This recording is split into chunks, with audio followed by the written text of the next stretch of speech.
Siema, tu Wahacz. Czy po 10 latach od premiery model, na który trzeba wydać nawet niemal $500 000 złotych, może przejść po prostu lifting i to będzie ok i wystarczające? Taki zabieg miał miejsce ostatnio w Volvo XC90 i w teście tego samochodu postaram się odpowiedzieć na pytanie, które zadałem przed chwilą.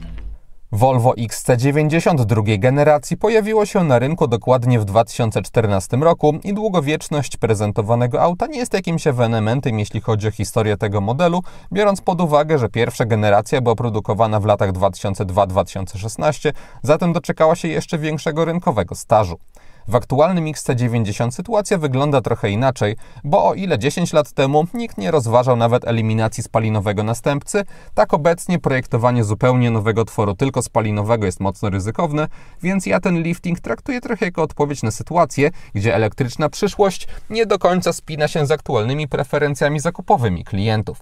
W każdym razie Volvo XC90 wraz z liftingiem zyskało przeprojektowany front, który nie jest jakiś diametralnie inny, ale jednak odczuwalnie odróżnia się od poprzedniego. Poza tym w linii bocznej czy tylnej części nadwozia nie zmieniło się wiele i to jest moim zdaniem ok, ponieważ XC90 ze swoimi stonowanymi i eleganckimi liniami starzeje się świetnie i wciąż wygląda bez zarzutu. Zatem jakieś trzęsienie ziemi nie było tutaj potrzebne, a wprowadzone zmiany jednak dla części osób pragnących nowości i pewnego wyróżnienia się względem starszych egzemplarzy powinny być wystarczające.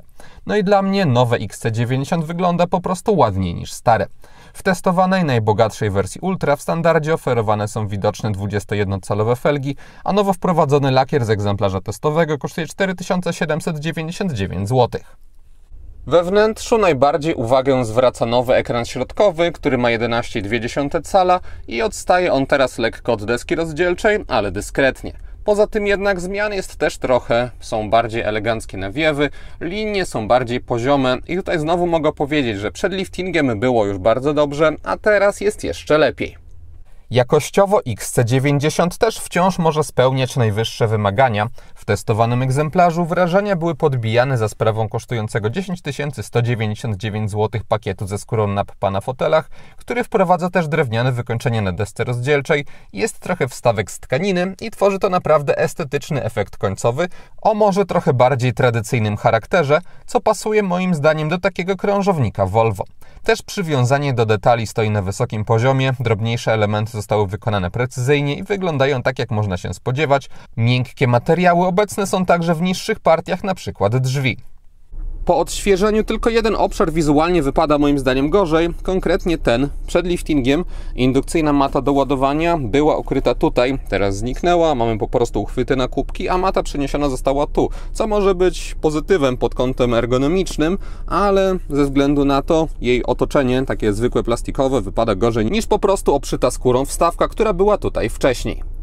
Oprogramowanie systemu inforozrywki jest ewolucją tego, co było przed liftingiem, podążającą moim zdaniem w dobrą stronę, chociażby dzięki bardziej przejrzystemu i wielofunkcyjnemu ekranowi domowemu. Mamy tutaj także niezmiennie integrację z usługami Google, co jest bardzo dobrym dodatkiem, dzięki któremu można sobie instalować różne aplikacje bez konieczności podpinania smartfona i później korzystać z nich. Jest także asystent głosowy, jest także mapa, która działa z aktualnością ruchu, z wyznaczaniem tras, punktami zainteresowań, tak jakby się to robiło na smartfonie, więc to są mocne strony tego systemu. Zaliczyłbym też do nich bardzo wysoką jakość obrazu czy reakcję na dotyk, ale nie wszystko jest tutaj idealne. Na przykład brak tłumaczenia niektórych komunikatów jest dla mnie trudny do wytłumaczenia w samochodzie tej klasy. Też ustawienia są oparte o nadrzędne kategorie, ale gdy się wejdzie głębiej w te kategorie, to nie ma jakichś podkategorii wylistowanych, tylko trzeba się przewijać góra-dół i wtedy w poszczególnych podkategoriach mamy jeszcze wyświetl wszystko, co nie jest moim zdaniem idealnym rozwiązaniem. Na początku musiałem się tego trochę nauczyć, nie jest to też żaden dramat, no ale mógłbym się tego mniej uczyć i byłoby ok. Moim zdaniem dałoby się to trochę lepiej rozwiązać, ale dostęp do tych wszystkich takich podstawowych rzeczy z tego menu jest odpowiedni, więc w takim codziennym użytkowaniu plusy zdecydowanie przeważają nad minusami. Przy czym moją ogólną ocenę obniża pamięć tego, co było w XC90 jeszcze przed integracją z usługami Google. Nazywało się oprogramowanie Volvo Sensus i tam było świetne rozwiązanie z panelem takich skrótów przełączników, który teraz widzicie. Była cała sekcja, gdzie można było sobie wchodzić i te najważniejsze, podstawowe rzeczy związane z działaniem samochodu bez zagłębiania się do żadnego menu dostrajać i to było naprawdę dobrym rozwiązaniem i żałuję, że Volvo z tego zrezygnowało. Tak samo na przykład sterowanie klimatyzacją. Ono zawsze było dotykowe w testowanym modelu i jako część menu, ale kiedyś były tutaj takie wygodniejsze niż teraz listy, gdzie można było sobie tą temperaturę tak przewijać góra-dół, więc szkoda, że też z tego zrezygnowano. Teraz alternatywą może być OK Google, ustaw temperaturę po stronie pasażera na 18 stopni. Zrozumiano. Ustawiam temperaturę po stronie To, że w ogóle nie trzeba, no wiemy, że może pełnymi zdaniami też mówić, to, że nie trzeba w ogóle dotykać ekranu, aby takie podstawowe rzeczy związane z klimatyzacją ustawić, tak prezentuje się panel poza tymi podstawowymi kontrolkami. Jeszcze jedną zmianą w tym systemie jest dotykowy przycisk na dole do wejścia do ekranu domowego. Kiedyś on był fizyczny i dzięki temu łatwiej można było w niego trafić, no ale teraz też nie jest źle. Pod wyświetlaczem niezmiennie mamy kilka przycisków do sterowania systemem audio, odparowywania szyb. To są jedyne fizyczne elementy panelu klimatyzacji. Pozostało to bez zmian. Po staremu pozostało również rozmieszczenie przycisków na kierownicy. Z prawej strony steruje się systemem audio, też można sobie tutaj wyzwalać komputer. Z lewej obsługuje się asystentów bezpieczeństwa. Tutaj zmiany nie były moim zdaniem potrzebne. Wciąż jest to bardzo ergonomiczne rozwiązanie. Elektroniczne zegary z ekranem 12,3 cala też się nie zmieniły i tutaj już mogę kręcić nosem, ponieważ oferują one wyświetlanie mapy, co jest zdecydowanie na plus. Mamy też przejrzysty komputer podróżny, co też jest na plus i to jest właściwie tyle, co można na nich dostrajać. Można sobie jeszcze tylko zmienić tutaj z komputera resetowanego automatycznie na manualnie, żeby się wyświetlał i to by było na tyle. I gdy nie ma tej wyświetlonej mapy, to aż jest tak dziwnie ponuro na środku, nie ma wskazań z systemu audio, tego typu spraw, nic nie można sobie ustawić. Wszystkie te najważniejsze rzeczy i informacje są, ale jednak więcej funkcji by tutaj nie przeszkadzało. Ogólnie ocena zależy od tego, kto ma jakie wymagania. Jeśli chodzi o zdolności ładujące, to poza indukcyjną matą, którą pokazywałem, mamy także w podłokietniku ukryte dwa porty USB-C, a także złącze 12V.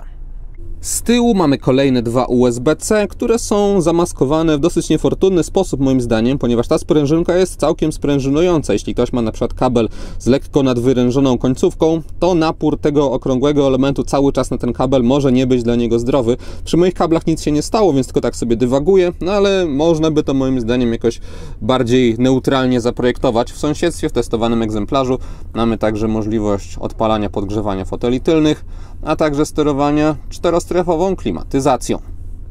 Poliftingowe Volvo XC90 występuje tak jak wcześniej w dwóch wersjach silnikowych. W podstawie nazwanej B5 dostaje się 2-litrową benzynę wspieraną jedynie miękkim układem hybrydowym, która generuje 250 koni mechanicznych i oferuje napęd na 4 koła i automatyczną skrzynię biegów.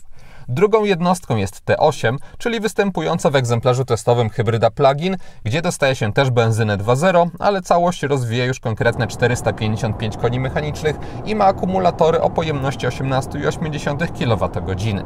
Wraz z również obecnym napędem na obie osie i automatem oznacza to podwyżkę względem bazowego wariantu o 50 000 złotych. Układ hybrydowy plug-in w XC90 został zmodernizowany kilka lat temu i teraz Volvo już nic w nim tak wyraźnie nie dłubało, co oznacza, że wciąż wyłącznie w trybie elektrycznym udawało mi się przejechać w warunkach miejsko-podmiejskich około 55-60 km przy temperaturach powyżej 10 stopni na plusie, co jest rozsądnym zasięgiem jak na taki drogowy czołg. Gdy energia była w akumulatorach, to nie tylko jadąc wolno, ale i przy wyższych prędkościach mogłem normalnie podróżować i o ile nie cisnąłbym mocno pedału gazu, to całe przyspieszanie realizowane byłoby przez silnik elektryczny. Ładować samochód można tylko poprzez prąd zmienny i kabel typu drugiego i wtedy auto przyjąć może maksymalnie 6,4 kW, co jest dosyć małą wartością, bo na wyższej półce hybryd plug-in zdarzają się nawet modele wspierające prąd stały i kilkadziesiąt kilowatów. Tutaj wyraźnie widać, że Volvo adresuje swoją hybrydę do osób, które będą ją ładować przez noc, a nie szybko gdzieś doładowywać na mieście. Nie każdemu się to spodoba, ja traktuję to bardziej jako cechę, a nie wadę XC90. Gdy energia się wyczerpie, to akumulatory wbrew wskazaniom na zegarach wcale puste nie są i zawsze jest w nich porcja prądu, aby wspierać przyspieszanie, przy czym pozyskiwanie energii odbywa się niejako przy okazji, nie ma tutaj jakichś fragmentów jazdy, gdzie czuje się, że silnik trzymany jest na podwyższonych obrotach. Z pustymi akumulatorami XC90 zachowuje się jak zwykła hybryda i benzyna podczas przyspieszania wkracza do akcji bardzo szybko. Moment ingerencji można łatwo obserwować na zegarach, gdzie dynamicznie zmieniająca położenie kropelka to sygnalizuje. Jest to wygodne, aby wspomagać kontrolowanie tego procesu. Silnik spalinowy w trybie hybrydowym w XC90 T8 wygasza się zatem głównie w mieście podczas toczenia się w korkach albo ogólnie podczas wytracania prędkości. Poza informacjami na zestawie wskaźników trudno jest ten moment wychwycić, ponieważ dwulitrowa benzyna w XC90 ma dobrą kulturę pracy, a sama kabina jest od niej skutecznie izolowana.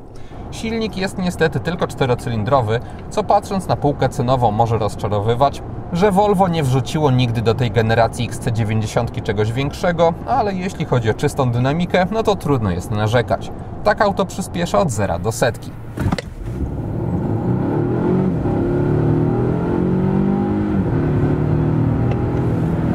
A tak od 90 do 140 km na godzinę.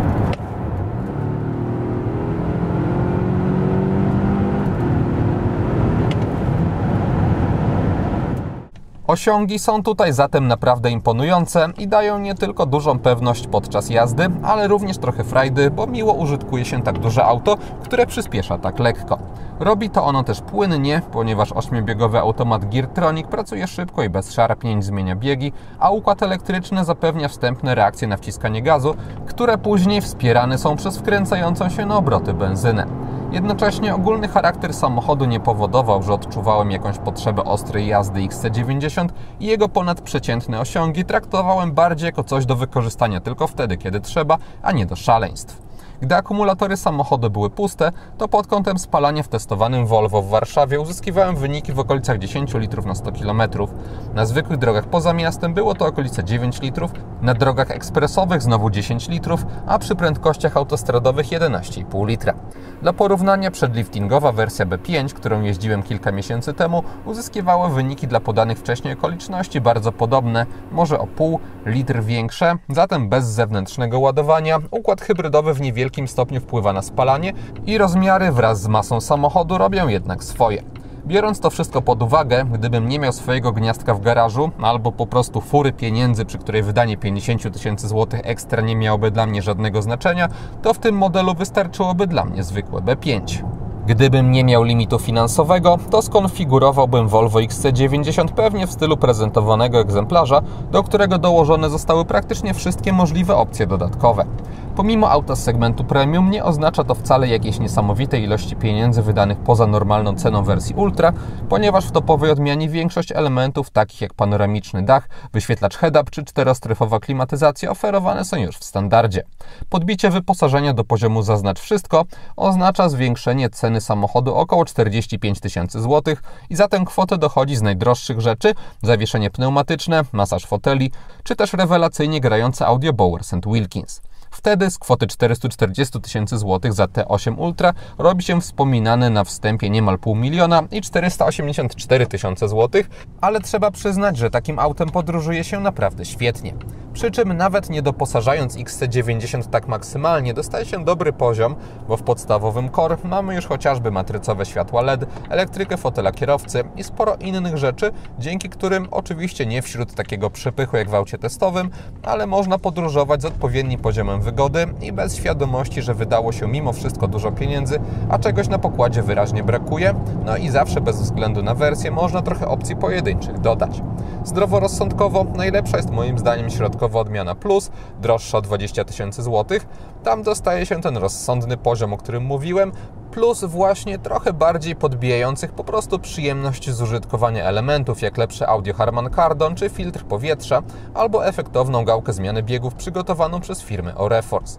I właśnie XC90 w takiej najrozsądniejszej konfiguracji według mnie, to znaczy z benzyną B5 i wyposażeniem na poziomie plus, można mieć również za 3659 zł netto miesięcznie w leasingu operacyjnym w ofercie przygotowanej przez partnera Wahacz TV firmy Carlis Polska.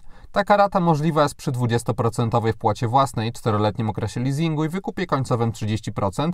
Dodatkowo widzowie kanału po wpisaniu w uwagach do zamówienia Wahacz Free mogą mieć dostarczone za darmo wybrane auto. Link do oferty znajduje się w opisie filmu. Pneumatyczne zawieszenie jest jednym z droższych dodatków, które można do XC90 zamówić i kosztuje dokładnie 11 599 zł. Podczas jazdy automatycznie dostraja ono działanie każdego z amortyzatorów, a przy wyższych prędkościach dodatkowo obniża trochę nadwozie, a w trybie off-road może je z kolei podnieść. Komfort jazdy z pneumatyką w XC90 stał na naprawdę dobrym poziomie, chociaż auto samo w sobie nie jest jakieś bardzo miękkie, tylko po części też ze względu na duże felgi trochę czuje się w nim nierówności, ale ponieważ zawieszenie reaguje na nich cicho i nie ma takiego nieprzyjemnego, twardego dobijania, to mnie to osobiście nie przeszkadzało i w połączeniu z ogólną, dobrą izolacją akustyczną od otoczenia otrzymuje się bardzo przyjemne auto podczas dłuższych podróży, które gdy dostanie kawałek lepszej nawierzchni, np. na drodze ekspresowej, można powiedzieć, że po niej płynie. Zatem trzeba tu po prostu zdawać sobie sprawę z tego, jaki pomysł na komfort ma Volvo, bo fotele chociażby też w nim są nie najmiększe, ale bardzo dobrze wyprofilowane. Dodatkowo w egzemplarzu testowym znalazł się w nich masaż ze sporą ilością niezależnych stref i programów odpowiedni do klasy samochodu. Mniej odpowiednie są za to kamery 360 stopni, które nie zostały zmienione wraz z liftingiem i chociaż wciąż oferują niezłą jakość, to jak na samochód za $500 000 złotych nie powalają i patrząc na nie widać niestety wiek konstrukcji. Wraz z liftingiem poprawiło się jednak ich działanie, ponieważ wcześniej, co było dla mnie absurdalne wręcz, nie dało się na ekranie połączyć widoku z lotu ptaka z widokiem kamery z tyłu, a teraz jest taka możliwość. Aby nie było zbyt różowo, to po wejściu do menu ustawień kamery nie znalazłem możliwości, aby z niego wyjść bez całkowitego wyłączenia obrazu z kamer. Na parkingach się one jednak przydają, ponieważ XC90 ma 495 cm długości i 201 cm szerokości, co czuje się podczas manewrowania. Na szczęście testowane Volvo ma niezmiennie dosyć regularne linie nadwozia z dużymi szybami, więc wyczucie krańców tego nadwozia jest tak proste, na ile pozwalają gabaryty. Przy niższych prędkościach na szczęście rozsądnie lekko pracuje kierownica, ale promień skrętu wciąż jest tutaj spory. Przy wyższych prędkościach z kolei się ona trochę utwardza, a auto prowadzi się płynnie i przewidywalnie. Dla mnie bardzo przyjemnie i bez zarzutu jak na takiego dużego SUV-a. Kolorystyką dekoracyjnego oświetlenia w XC90 nie można sterować, zawsze mamy jasną, taką wpadającą lekko w żółty kolor barwę, można za to regulować intensywność tego dekoracyjnego oświetlenia. Jest go całkiem sporo na drzwiach, przestrzeniach na nogi czy na desce rozdzielczej. Mamy także podświetloną dźwignię zmiany biegów, to jest najbardziej efektowny element, który spotkać można w tej kabinie, gdy jest ciemno. Instrumenty pokładowe podświetlone zostały na kolor biały, neutralny i ogólnie moim zdaniem oświetlenie pasuje do charakteru testowanego Volvo. Jest takie dosyć stonowane, ale gustowne i tworzy przyjemny klimat. Też na plus wypada fakt, że wszystkie przyciski i przełączniki doczekały się swojego źródła światła. Przednie światła w XC90 wyglądają inaczej, ale wciąż mają ogólny projekt w kształcie litery T, czy jak kto woli w kształcie Mjolnira, czyli młota Tora z mitologii nordyckiej. Zyskały one także dynamiczne kierunkowskazy, które nie wiem, czy są w tym modelu potrzebne. Wszędzie na froncie są LEDy, tak samo jest w kierunkowskazach w bocznych lusterkach. Z tyłu oświetlenie wraz z liftingiem nie uległo zmianie, ale nie ma co tego moim zdaniem specjalnie krytykować, bo charakterystyczny dla Volvo kształt jest bogaty w sporo miłych dla oka detali i wciąż trudno jest temu projektowi coś zarzucić. Matrycowe światła LED, o których wspominałem kilka minut temu, są jedną z nowości w Volvo XC90 po liftingu.